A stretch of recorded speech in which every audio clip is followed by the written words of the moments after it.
Welcome back to another technical deep dive here in the debug zone.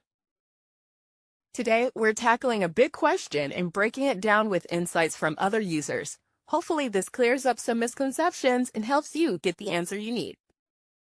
So, buckle up, stay a little curious, and let's jump right in.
And that's a wrap.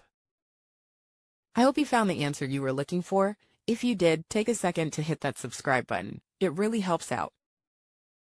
And let me know in the comments which solution worked best for you. See you next time in the debug zone.